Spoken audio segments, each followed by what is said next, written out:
Hello and welcome to the Green Profit Academy Pros podcast.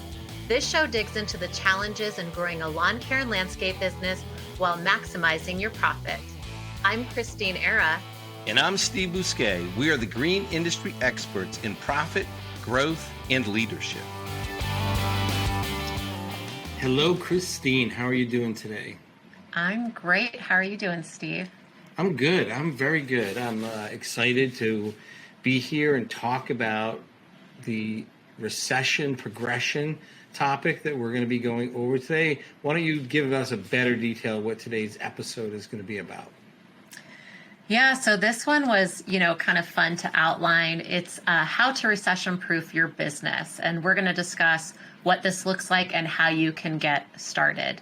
And I think that, one of the things that we're going to be able to offer our people today, which we'll share in the show notes, is a recession proof checklist on the topics that we're going to be diving into today. Yeah, checklists are great. I love checklists. It helps me because I will forget stuff if I don't have a checklist. And so they're always helpful. So for all the listeners, if you stay to the end, be sure to listen all the way through and get the details on how to get that recession proofing your business checklist. So what is a recession and what type of businesses are impacted by a recession, Christeen?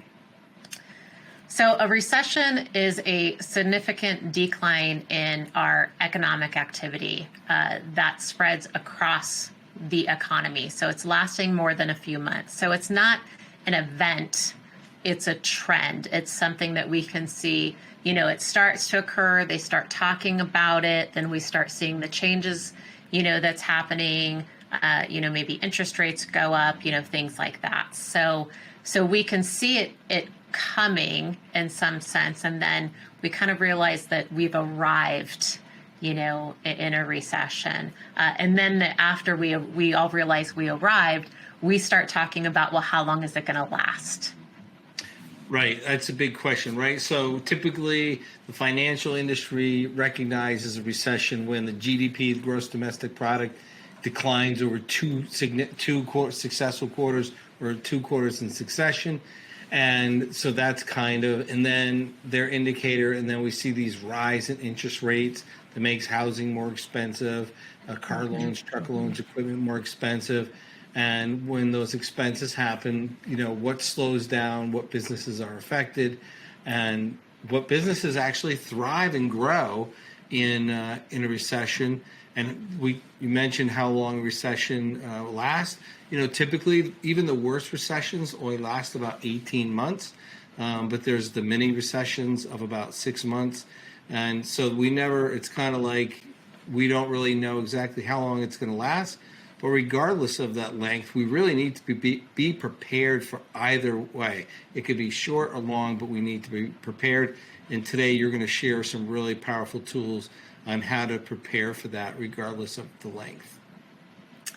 Yeah, so during a recession, let's talk about what people change, right? Typically, they're going to change their spending behaviors, their habits. They're going to be a little bit more mindful. So they tend to cut back on, our non-essential goods, our non-essential, what we can classify as needs, when we're high on the hog and cash, and then recession hits and we're like, we don't really need this anymore. So we'll find industries affected, include like retail, restaurants, travel and tourism, which I kind of question in some ways. I think maybe it's COVID that might have changed that, because we're all still itching to go and get out. Absolutely. And, I definitely didn't change that go and get out this year for myself or my family. I'm like, that is a need. It is not a want. Right. Leisure and hospitality. Yeah, people are not moving as much.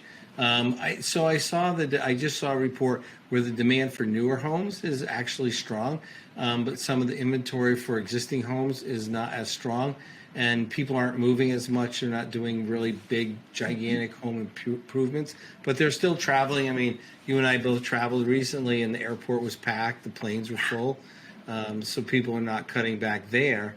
But retail, maybe they're not buying every season of every clothing line, maybe that they did before. Maybe 4 jackets is enough for spring jackets.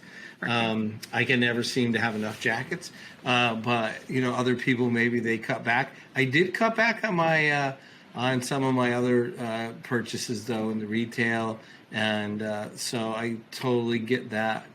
A little bit here and a little bit there, but not everything gets cut back. Yeah, and as you said, real estate is one of them, manufacturing, warehouses, and even construction. But I don't think all industries, right? Like in the construction, there's a lot of trades. There's things that people don't cut back on. And I think that there's also, different types of people that live certain lifestyles where they don't cut back on things either. Right, because if your plumbing goes bad, you need plumbing. Your electrical, you still need those those construction services that need to keep your house going, your businesses going. Maybe new construction gets slowed down, and it also depends on what region you're in. And that Southwest region is still growing. Where New England, the new houses are not really being built. There's a little construction for industrial purposes, but also can be very regional as far as what recessions look like. Right. Yeah. So I want to kind of turn our focus on, what businesses do well in a recession, and how, they're still in the demand. There's certain industries that aren't impacted and we can consider them essential services. So healthcare, we need healthcare. Senior services is important. Grocery stores, I feel like, my husband is still searching for Lunchables every time he goes out, for the kid to have a simple lunch to go to school. We're still buying food. There's still areas of the grocery store where the shelves are bare and then they're fighting to restock, or even in produce is kind of, light and they're struggling to restock those. And like you said, maintenance, such as plumbing and electrical, things that we need to maintain our home and keep it safe and comfortable. Right. Heating, cooling. Yeah. Yeah. Heating and cooling. The technology-driven world seems to always do well because people aren't going out as much. So maybe streaming services, it's like we all love to binge watch certain shows and those are streaming like Netflix and Hulu and even Amazon. And they come out with these new series to keep people hooked and signed up. And every time I go to click on, I'm in Paramount, now you need Paramount Prime and Amazon and Prime, and you still have to buy and your movies, and people are still buying them. So people are definitely staying, if they're home, they're wanting to be entertained. Right. Yeah. So those comforts of home. Video games, I know, the newer generation and even some people our age, depending, like they love their video games, right? So that entertainment, that gamification that they enjoy. Computer equipment, there's been a demand for, technology, the computer equipment for the growth that has happened over the last few years with businesses. And also like cybersecurity is a big one with IT support. And I know that's something that we highly invest in, because my other company, Core Growth Strategies, that is 100% remote. And we're servicing clients in accounting, small business activities. And we want to make sure that they're safe and protected. So that's not an area that we're willing to cut back on. So those are some of the industries that survive in a down economy. And interestingly enough, I kind of want to bring this up because it was one of those topics that you taught me about when we started working together, is the lawn care and landscape industry. What happens with them in a recession? So my experience is that during a really strong economy, my company typically will grow in single digits, but during recessions, we actually will experience double-digit growth. And it's been consistent over the past 40 years. I've been through, my company celebrating 40 years this year. We've been through 4 major recessions. and have grown during the recession every time. And in 2008, when it crashed, we grew, and I could go all the way back to 1987 recession, and we grew exponentially after that. So the lawn care and landscape industry is really, it's a growth opportunity during these recessions because people are staying in their house that they're currently living in. And many times their mortgage is lower because they had financed it at the lower interest rate, the pre-recession interest rates. And sometimes they bought it, during a period when the houses were less costly. So they have, even though they do have a mortgage, it's not as impactful as their discretionary spend as people who are just buying new homes or recent homeowners. So because they're not going to move, they want to improve their house or their home more. Maybe they're not traveling quite as much. Even if they are, maybe not quite as much. So they look at their yard more. So it's always, for us, it's always been a real shot in the arm. And if we've been kind of plateaued or growing, like I said, at single digits for a number of years, when that recession hits, we almost count on, it's so predictable, that double-digit growth. Yeah, so I think that's fascinating, how we have these certain industries where they grow in recessions and then they have, moderate growth, during times when we're not in a recession.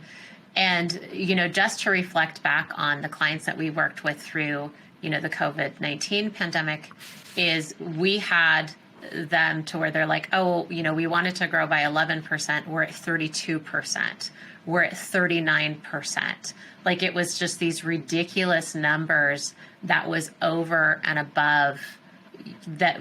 I think anything that we were predicting or expected, or even in past, recessions. And I noticed there was a lot of people that, they were at home. They weren't going places. They really, they found the value in the sanctuaries of their garden, their yard, just sitting out on the patio. So their outdoor living space. And that's something they deeply connected with and they don't want to let go. So even now we're finding that growth with landscape design, the hardscape, those outdoor living spaces, and us continuing as homeowners to dream about those and improving those and investing in those. Yeah, people are really enjoying the outside more. I think COVID really got people to go outside, and I know the National Park Service has experienced a resurgence in attendance because of, COVID. People went outside, and even we were in Austin, Texas recently, and, they were talking about how many people are showing up in these parks and needing more services, and it really started, the resurgence started with COVID. So people are outside. I know last year one of our better sellers in our landscape department was, it was not patios where people were going to eat, but actually outdoor living rooms. They wanted to have the couches, they wanted to have the seat walls, the fire pit. It was a place after dinner or where there was not going to be a dining table, but they wanted living rooms, which was kind of a unique thing. But it's definitely a strong trend. So now they have the patio and the living room. So people definitely want to spend that time outside. Yeah. And I think this is a good time to share this. Is it something that Mike Michalowicz, shared at one of the conferences that we're at with him, where he said, how can we look at this as progression for our business and not a recession, and really turning it into an opportunity. And it even came up today in one of the groups that we were coaching, where they were saying, we don't have to agree with the narrative. We don't have to be in a recession mindset. They wanted to be in a progression mindset. And so that was the narrative that they were going to create in their industry, which I love that, because without me even sharing progression, not recession, that's the type of people that we work with. And so it just really filled my cup to hear them all say that, like, we're not going to agree with this. We're going to progress through this, and we're not going to agree with, the recession. So I really liked that, kind of gritty mindset that they had. Yeah, totally. That mindset helps to see the opportunities that are in front of us or maybe in front of us. And that growth mindset with what's the progression absolutely creates an opportunity for a better future. So I want to talk about how we recession proof our business, and really honing in on what that would look like, and what are the steps or what areas of focus in a small business. Because when you're in a small business and you're running your company the day to day, and this is something that came up in conversation amongst other entrepreneurs that we were connecting with this last week, Steve, is some of us have the gift of seeing the forest between the trees, and Right. some of us have the gift of seeing the trees, Right. beyond the forest. And I think that was a really good point of, where are our strengths, and like, where do our strengths run out as business owners? So that's another reason why I like checklists, is it kind of gives us a baseline or a good foundation to focus on, and then get curious about and see, like, where are the opportunities. We may be doing 70% of the right things, but where's the other opportunity for 30% to show up, and what can we change to make ourselves stronger or move forward? Yeah, and sometimes it's hard to do that alone, because you need, whether you're seeing the forest or the trees, you need the other person to help you see what you're not seeing, so you're not, running into the trees or complaining about the trees that you can't move. You really need to either, see them or go around them or see the forest. So having somebody help you is absolutely essential, at least to create awareness and support. Yeah, so I feel like a recession plan, is and figuring out what things you could put in, not just for this time, but long term. So if a recession hits, and this is something that we noticed, is recession proofing your business. A lot of the people that we worked with that had profit first implemented in their business, they took the COVID-19 pandemic like a champ. Like, it wasn't, there wasn't even a fight. They just went in and they're like, oh, we've got this. We've got, money put away, all these things. So I think it's important to talk about, how you can prepare your business just as you would for any other unforeseen event that could impact your livelihood, and something that you've invested everything into, since you started your business. And when you have those economic or those political or, even trade industry, specific uncertainties looming, it's a good idea to, if you don't have a recession plan in place, to start working on one, because then those are not going to be conversations that you need to invest your time in the future. You know that you're good and you've got a solid foundation under you, and your assets protected. So, we've compiled a list of 8 strategies that you can implement on how to better ready your company to face the future of recession.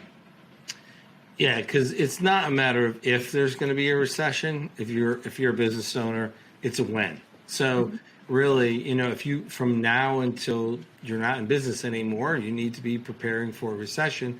And if it's not a recession, it could be some global tragedy or something, or a national event that you need to be prepared for, or COVID. So, these events, they're happening pretty predictably. I mean, predictably, I guess. Every so many years, something weird happens, and it throws the economy off a little bit. We don't know what it's going to be. So it's just better to have that plan right up front, kind of like dig your well before you're thirsty, and be prepared. Yeah. So the first item on our list is build a cash reserve. So, we recommend a supply of cash that you have in a reserve, and it really depends, depending on like who you are. The average suggested amount is between 12 and 6 months of operating expenses. We always say start small, right? So start with 1 month, then move to 2 months, and move to 3 months. And this is a profit first method, that we utilize in advising for small businesses, because as soon as they implement profit first, they get all jazzed and excited, and they want to immediately start talking about what we call vaults. And vaults are the cash reserve that we put into a business to make sure that they can make it through, tough times like this. The other piece that I want to kind of talk about, to be careful about, is depending on the size of your business Like Steve, if you were to have 6 to 12 months of operating expenses in your company, that would be a huge liability for your business size. So being smart about the cash reserves that you have in your business and how you can safeguard those, utilizing, the right financial consultant, tax strategist, somebody who could advise you properly on how much to keep in your business. You may want access to it, but you don't want to have that much cash sitting in your business due to liability. Right. So you need to definitely talk to a financial planner and a tax strategist to figure out, does the owner take the money out and have it available if they need to? Can you borrow against the money? Can the business borrow against the money with the owner putting those assets up as collateral? That is really when you're dealing, if your company is a few $1,000,000, you're a 6 month to 12 months operating could be $1 million, $1.5 million. So you don't want that just not being managed correctly. So definitely you want to get some financial advice on that. And because you can use that, your assets that you're saving in case for your protecting your cash flow in your case of recession as another way to generate revenue. Right. But you definitely do not want to leave that in the business. Yeah, and you also don't want to just take it out and then pay taxes on it either as income. So there's some really great strategies to where it can be unaccessible, if it comes to liability, but accessible if you need it. Yeah. So, and I know, my tax strategist, she has done a great job, and even some other tax strategists that, we associate ourselves with. They've both done really good jobs about the opportunities of how to have your cash work for you and, still be compliant, but not have to pay, the taxes on it because you're trying to safeguard it. And those are strategies I love. So the next thing is, safeguard your cash flow. So, cash will always be flowing in and out of your business. So, make sure you secure and protect cash coming into your business. So communicate often and clearly with those companies who owe you money. So, you need to set up billing patterns and practices in your business to where your accounts receivable doesn't get too high, or even making an exception for like that one customer, or those very few like legacy customers that might, you might still be serving. So we don't want the invoices to stack up due to long-term loyalty or the lack of practice of collecting the money or having a system to collect the money within a reasonable amount of time.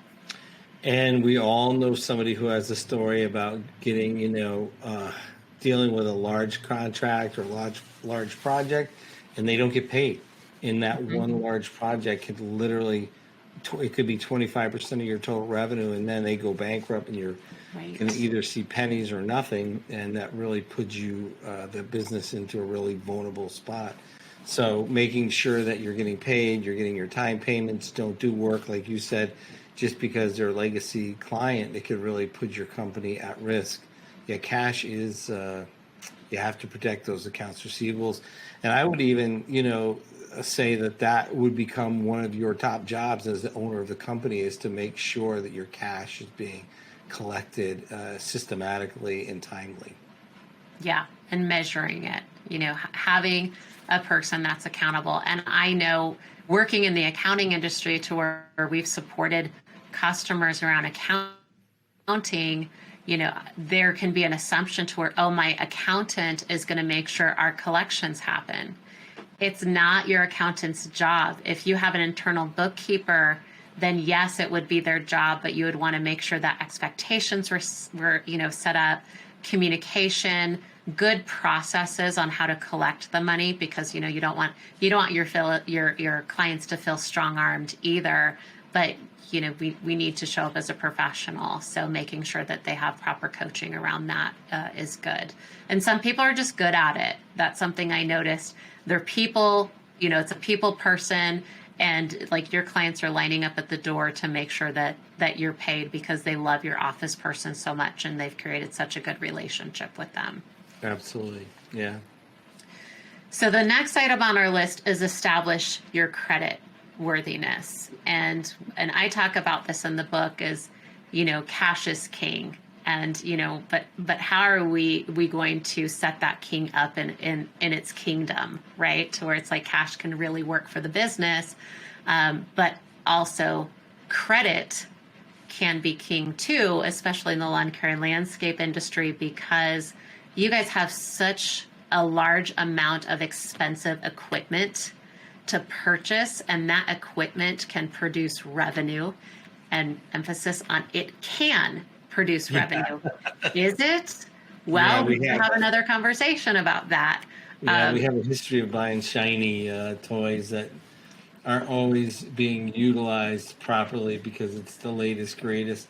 And I will say that I have seen people be a little smarter over the last 5 years with their purchases. And maybe it's because I'm I'm working with landscape companies that are practicing profit first. They're more intentional and strategic about their money and actually looking at pieces of equipment that are going to not only pay for themselves, but actually generate a revenue, generate a gross profit margin that can contribute to the overall profitability of the company, which is a completely different conversation than, many businesses. They're looking at their equipment only as an expense. But right, you want to make sure that you're using your credit to generate profitable revenue.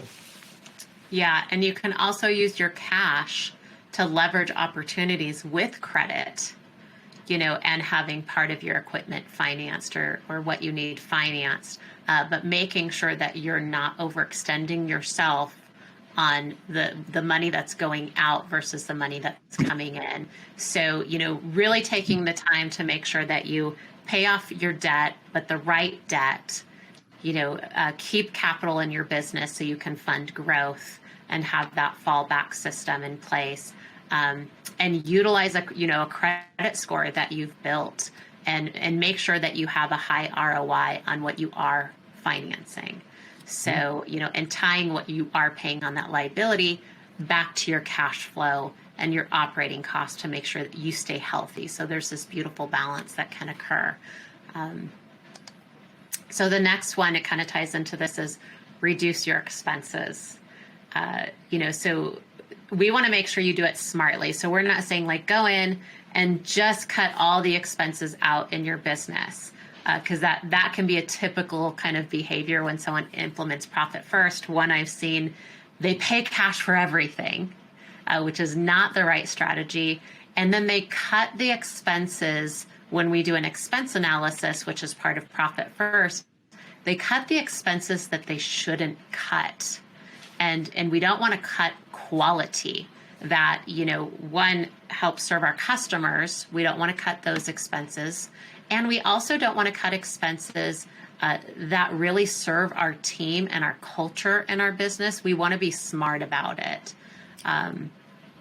So some basic opportunities is, maybe renegotiate your lease for your office space, or find a different one that's a little bit more suiting for you and your size. And a lot of companies moved out of the, rental spaces, the commercial rental spaces.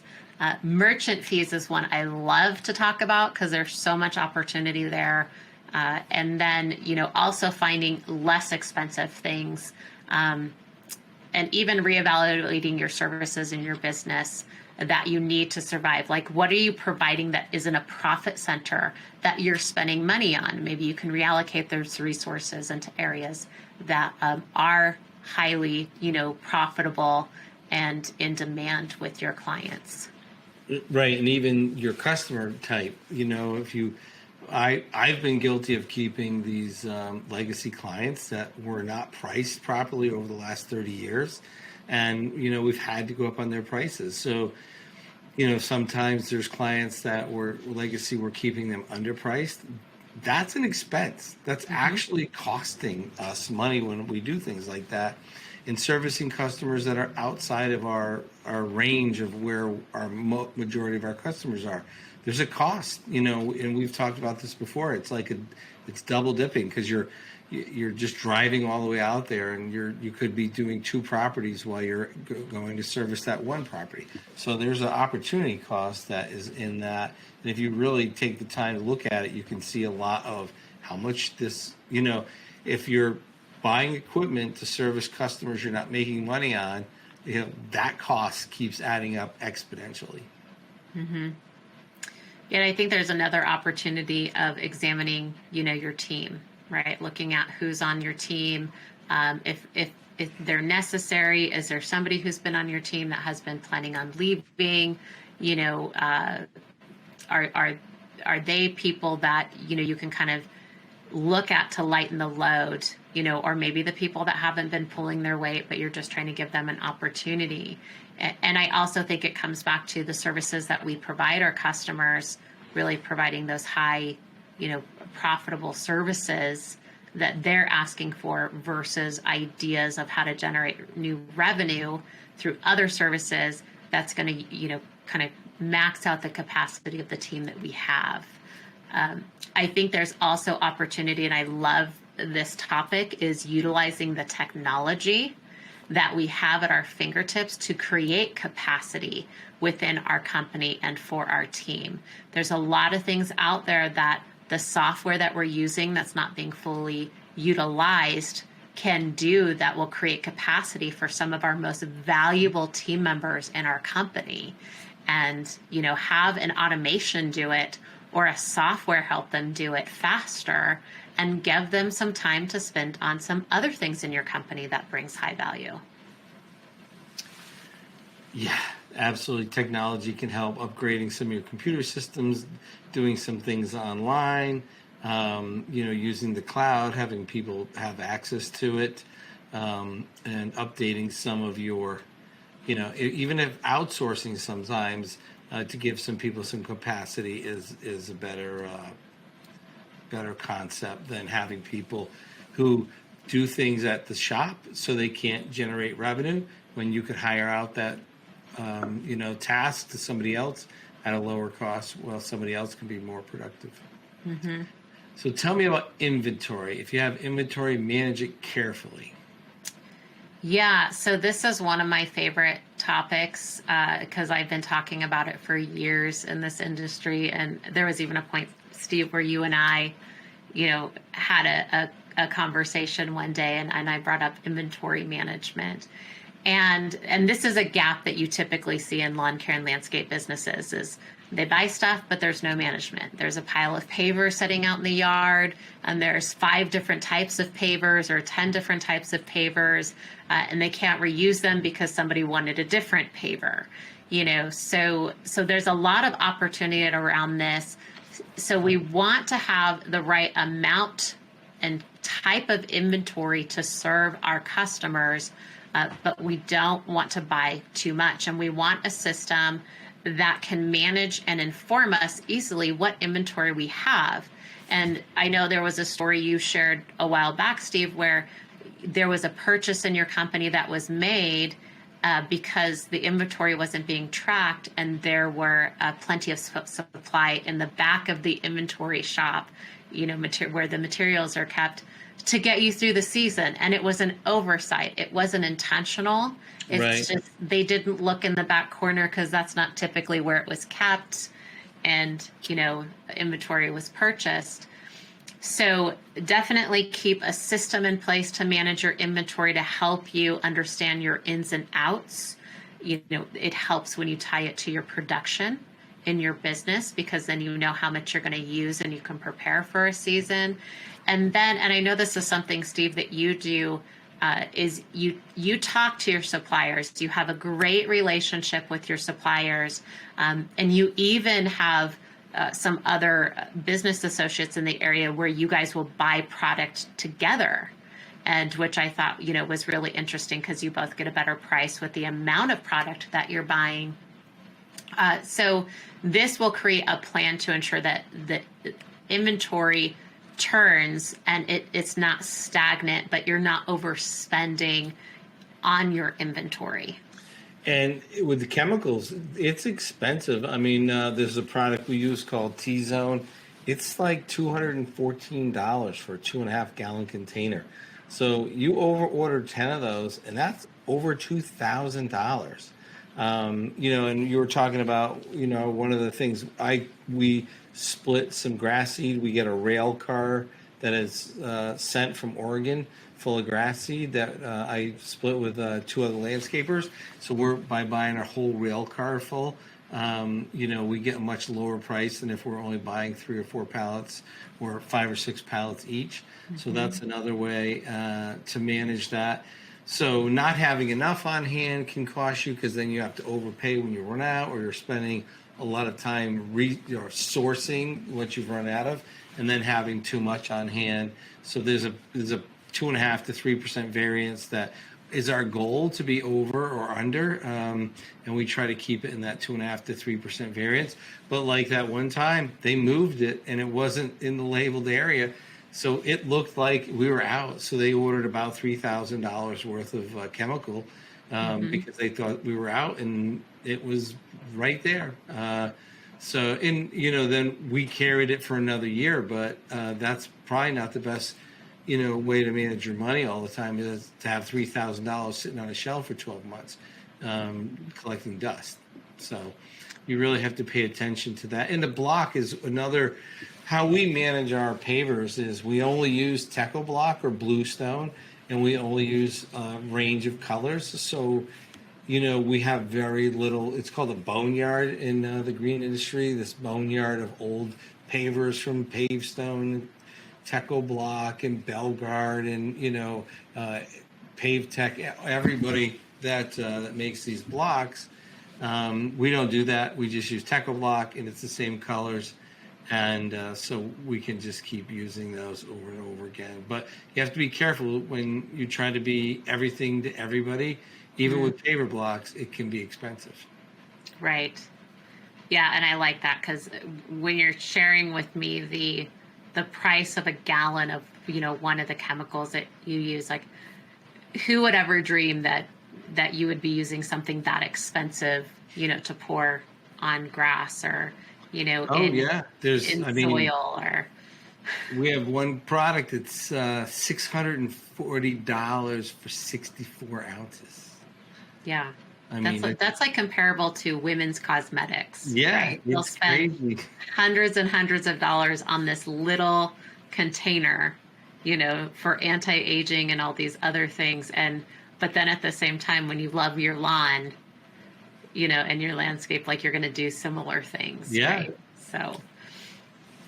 So managing your inventory, leveraging the opportunities there, making sure you have a good relationship with your suppliers, tracking your inventory, and then the inventory and the materials you do have, really making sure that you're, marking them up properly, and that you're making money on these. So that's a whole nother topic. That's a whole nother topic. Vital, My favorite topic, gross profit margin. Yeah, and we know that markup and margin can be confused. So that will be another podcast we'll talk about. But making sure that your gross profit margins are above 40%, because anything below 40% is the smoke alarm.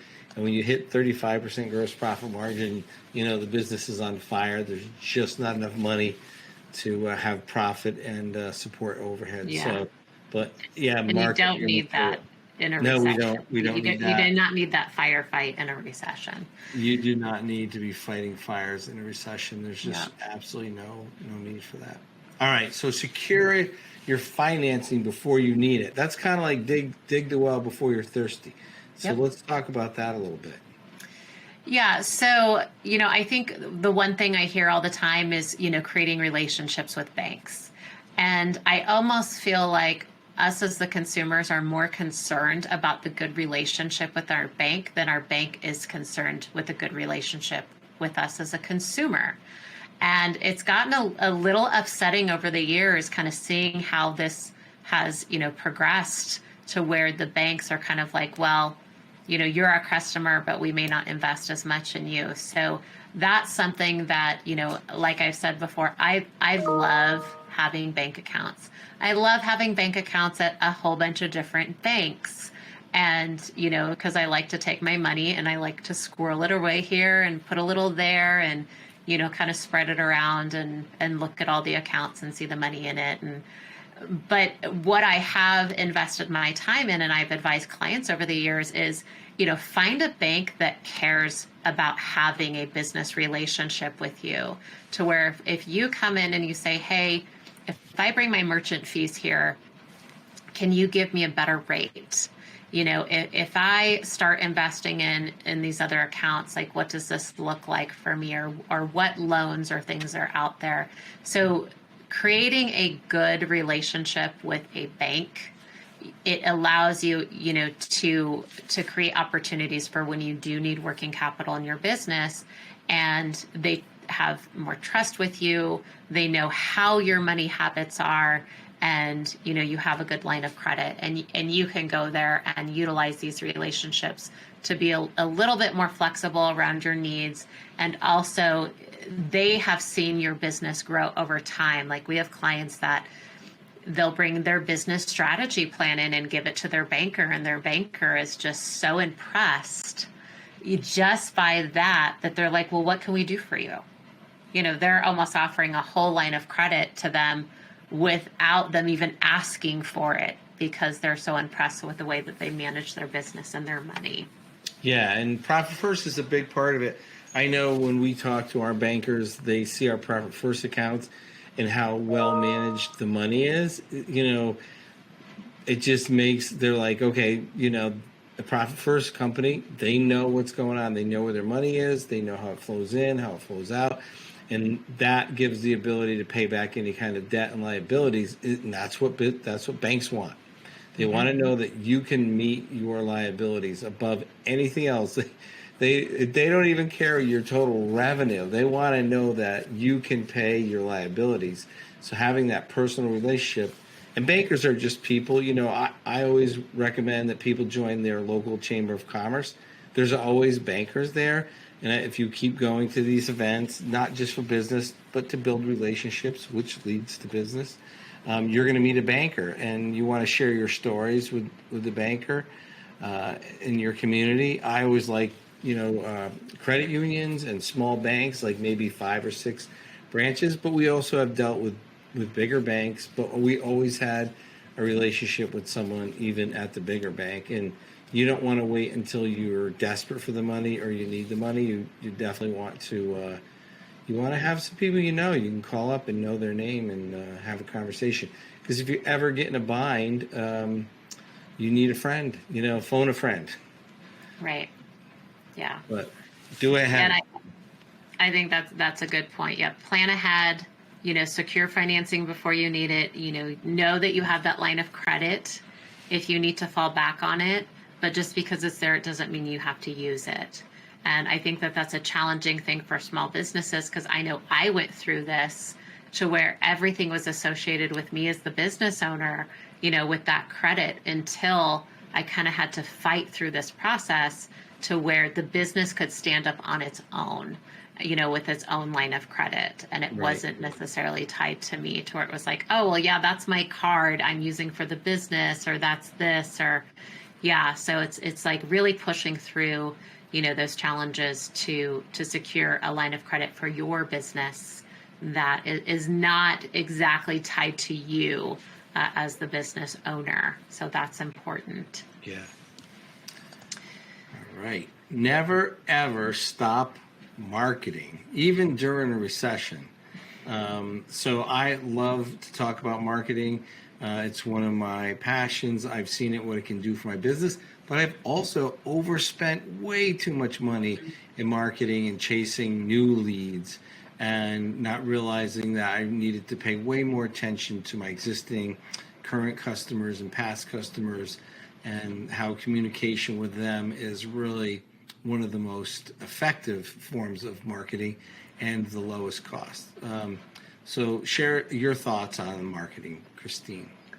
Yeah, so I feel like marketing is one of those things that gets neglected and cut in a business. And if you've heard me talk about this before, I'm going to say the same thing. It's marketing, it's accounting, and it's your HR. And those are the three biggest areas of a business that gets neglected or is put on the chopping block first, because business owners aren't always aware of the value and what it brings to a business. So those are our three pillars in a business. And if you think about it, if you stop marketing, how are your customers going to know what you offer? How are your customers, or potential new customers going to know that you're there? So making sure you're constantly putting out your message of who you are, how you serve your customers, what services you provide. And one of the things that I also love in marketing is the nurture marketing, to where you're educating your ideal customers on who you are and how you do things, because they're going to reach out to you once they learn that this is how you show up and these are the services that you provide. So it creates that automatic connection to where you can almost sell yourself. And tracking marketing. Always make sure that you're tracking your marketing. Don't go in it, with one toe in the water. You need to be all in on your marketing and make sure that you're tracking an ROI on your marketing. Otherwise, you could just be throwing those dollars out the window. Yes, and you want to look for your trends in your marketing, and you'll see that with your tracking. And how I realized where I was overspending was when I did my pumpkin planning, and we did the pumpkin plan assessment, and we really found out where the majority of my customers were coming from, what size properties they were, what kind of streets they lived on, when they bought. What were some of the other kind of like culture or habits they had, or value that they put on things, and where they lived and where they hung out. And that helped us to reduce our marketing costs by over 40%. And it's crazy to think how much money I wasted by not tracking, not going through the pumpkin plan process, and really identifying who's my giant pumpkin, who's my sweet spot customer, and then focusing on just on that sweet spot. And what's great about it is when we focused on my sweet spot, then we had higher profitability. The customers are easier to work with. We're always delivering what we like to deliver, and it's like a win-win-win. So you always, not just market, but make sure that you're focusing on what's going to bring the highest return on your cash and your investments. Yeah. Super. All right. Find and work with trusted partners. Yeah, I think this is an important one, because one, it kind of ties all the above steps together, right? Like your banking partners, your financial advisors, your accountants, your marketing people. It's like the people that are going to keep you focused on the things that are going to have the most gain in your business. So instead of reacting during a recession, we really want to slow down and we want to be responsive. So we want to move more into responsive, company management and decisions when it comes to the business, versus reacting, to the fires or the things that kind of set us off or panic us. So with trusting partners, we're going to find companies that are out there that want to work with us, that understand our businesses, that will help us with our finances, and really honing in on the services that we should be providing. And they're going to weather the storm alongside of you, and as I shared before, sometimes when you have the right people doing the right things, kind of the right team in place, there is no storm to weather. The storm may be happening all around you, but it's not impacting the people that you're working with and the level of people that you're working with. Yes, in 2008, which was a really tough time for a lot of businesses, I did not allow anyone in my company to talk about recession or the down economy. The first thing I did when it hit was we painted our sideboards on our trucks and got new signage. and because I wanted the community to see that we were not going out of business, that we had fresh painted trucks and new signage, and that we were going to be in the community that they lived. We put investment in, we were going to be there for them, and talking to our vendors about the terms for how long they expected to get paid, could they carry it, or what, any way we could work together to help each other out between my vendors and my community. And because it's easier to do it together during a recession than doing it alone. So having your partners, your accountant, your banker, your attorney, your vendors, your fertilizer plant vendors, and because if they're in a tough spot and they really need the cash too, and they let you know that, you might be able to turn that cash around a little bit quicker on the material you're using from them to help you. So the next time you need help, they're there for you. It's a give and take. So it's important to have that communication. Yeah. So one of my favorite quotes about planning is, "By failing to prepare, you're preparing to fail," which is by Benjamin Franklin. And I think about that every time we put a plan together, in a business strategy plan, a marketing plan, a success plan, whatever it is, we're being intentional about, our preparation for success. Yeah, and even if the plan doesn't go exactly as planned, you have a starting point and there's a point to get back to. It's kind of like having a GPS. And, maybe you had a detour, but now you know how to get back or where you're supposed to be going.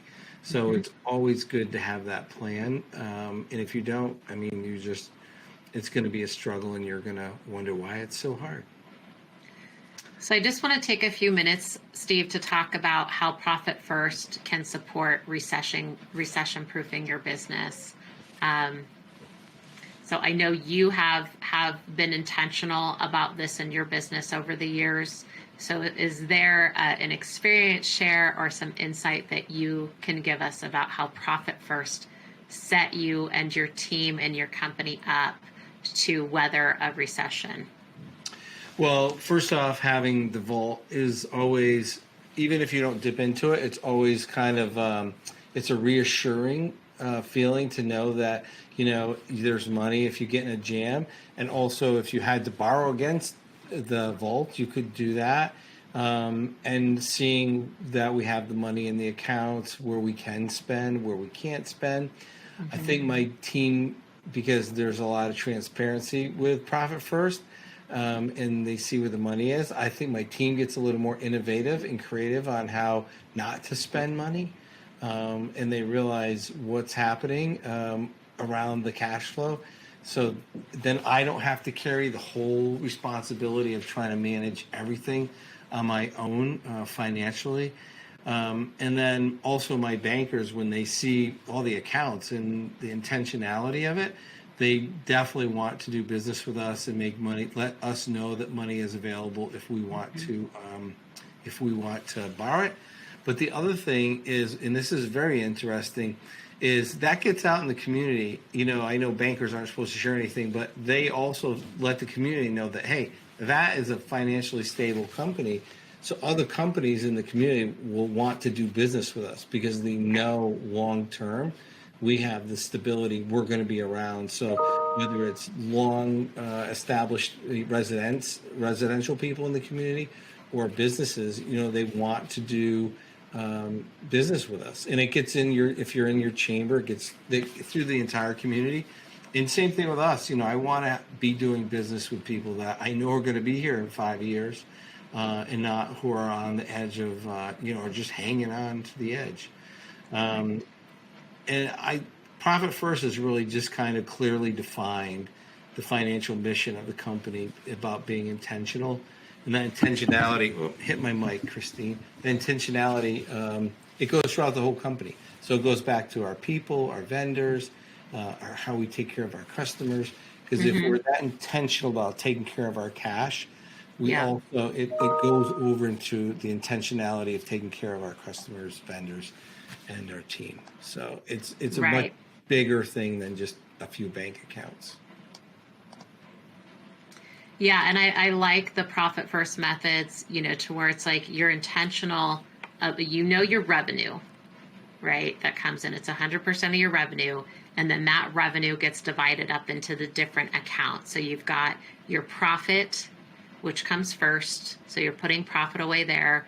You've got your owner's compensation. So how the owner's intentionally going to be paid by what they're producing in the business, and the work and the hours they're putting in, because the owner is the most important employee of the business. And then we have our tax account. So the business is paying for the tax that the business creates. So the owner's tax and the state and federal, tax that we have to pay, just like employees and as business owners. And then we have our operating expenses. So making sure that a healthy amount is going into the operating expense to show us clearly our business is functioning at a healthy rate. We're not overextending ourselves. We're not overspending.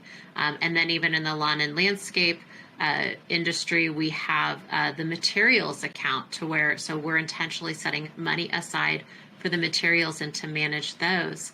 And some of the advanced methodologies, which we talked about here today, is the vault.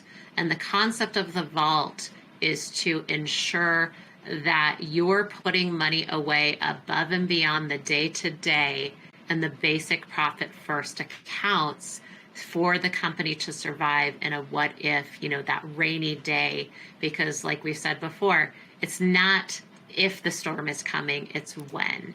And making sure that we're prepared. So we start off with 1 month, we go to 2 months, we go to 3 months. So we set goals around, this vault.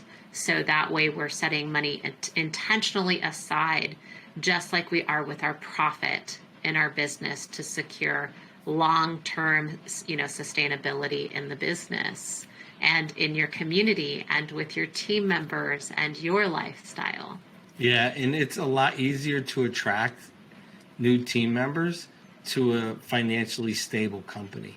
It is way easier, and you talked about, building these vaults up and doing it. And we do it. We're doing it weekly. Let's have 1 week of payroll. Okay, now let's have 2 weeks of payroll in the vault. Yeah. Now let's have 3 weeks of payroll. So, we were even doing it. We broke it down week by week even for the payroll. And it was just easier to have that target, like, that saying how to eat an elephant in one bite at a time. And right. That's how we kind of look at our vaults, is 1 week at a time. Next thing you know, you have a month, and then 2 months, and et cetera. So, even though it sounds like a huge task and goal, it all starts with small steps. Yeah, baby steps. It's like, we'll get there, right? We walk before we run. Yes. So all right. Let's summarize our main points that we covered today, and just kind of talk about, how to recession plan your business is what we covered. We're going to be giving away a checklist. We covered what is a recession, who does it impact, what industries are there that they impact, and which industries they don't. And then we shared the 8 steps of recession proofing your business, which we're going to give away in the show notes. There's going to be a link that you could click on to download, this checklist for yourself and get these details. So Steve, what were our 8 steps that we went over today? So our 8 steps are going to be, we want to make sure that, let's make sure I'm on we want to build a cash reserve, Christine. Yes. We want to safeguard our cash. We want to establish credit worthiness before we need it. Mm-hmm. We want to reduce expenses, but do so smartly, and not reduce them so it's going to hurt our long-term viability in the community, in our business. If we have inventory, we want to manage it very carefully and measure it, and keep an eye on it. We want to secure financing before we need it. And the quote is, the best time to look for capital is when you don't need the money. Right. That's a great quote. And then never stop marketing. We're not going to stop marketing even during a recession. We just want to be smart about it and realize that we need a return on investment on our marketing dollars, and we are going to find and work with trusted partners, and that is going to be people in our community, our vendors, even our team, and our clients, because the recession is going to end, and when it comes out, we still want to make sure that we have healthy business relationships in the community. And then we kind of finished it with your favorite quote by Benjamin Franklin, Christine: "By failing to prepare, you are preparing to fail." Yeah. And then really, the profit first system, how it can support your business, the longevity and the security of your business by utilizing not only just the basic profit first methods, those will get you there, but some of the advanced profit first methods as well.